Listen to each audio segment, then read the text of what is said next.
Continuamos con el análisis y vamos a ver uno de los factores importantes dentro de la tarifa, que es el precio.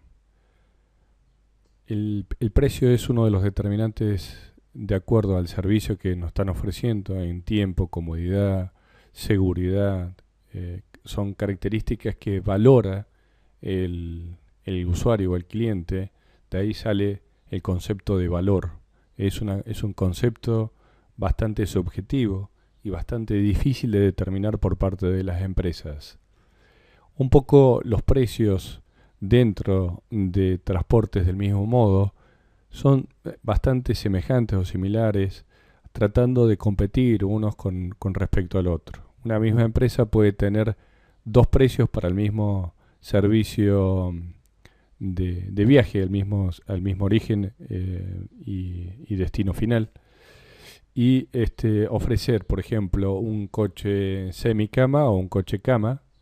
eh, Esto lo hace básicamente para captar un público o usuario del servicio que pueda optar por valorar un precio menor, eh, porque no tiene la necesidad de un servicio alternativo, o un coche cama de mayor comodidad con un servicio de catering, tratando de captar al cliente que valora esa oferta en el servicio. También podemos ver cómo empresas del mismo modo pueden competir entre sí ofreciendo distintas características del servicio de transporte. Es decir, con, en las dos empresas llegaríamos al mismo lugar.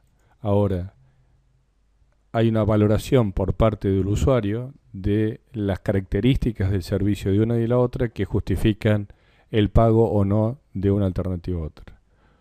Lo que está sucediendo en los últimos años, que ya había pasado en la historia con respecto al transporte de pasajeros por ferrocarril, que fue reemplazado casi en su mayoría, sobre todo en larga distancia y en sectores donde no hay trenes, por el transporte colectivo, el transporte automotor colectivo.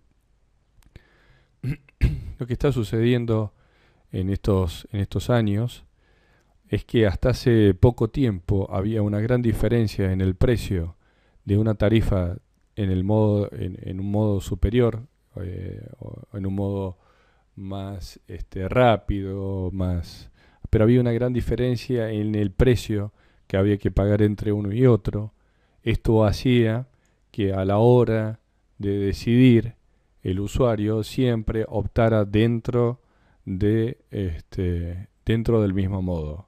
Ahora, ha aumentado la competencia de entre modos. Ahora está compitiendo el transporte aéreo con el transporte automotor colectivo.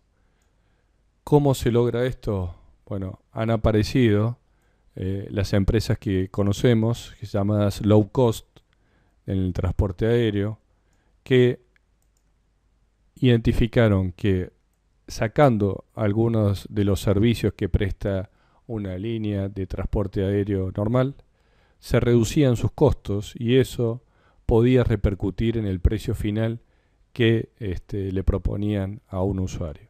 Ese precio final de la low cost se acercaba o se acerca mucho, o sea, la diferencia entre una low cost y un colectivo hoy es muy baja, haciendo que el segmento que elegía el transporte colectivo se vaya hacia el transporte aéreo. Esto está provocando básicamente que al aumentar la competencia y hacer como un solo servicio de transporte, porque se asemejan bastante en precios, las empresas de transporte colectivo tengan que disminuir sus precios de tal forma que siga manteniendo esa brecha que había del beneficio o esa brecha que había entre el precio del transporte colectivo con el aéreo. Es decir, han empezado a competir modos de transporte por el mismo viaje. y antes solo competían empresas de distintas empresas en el mismo modo.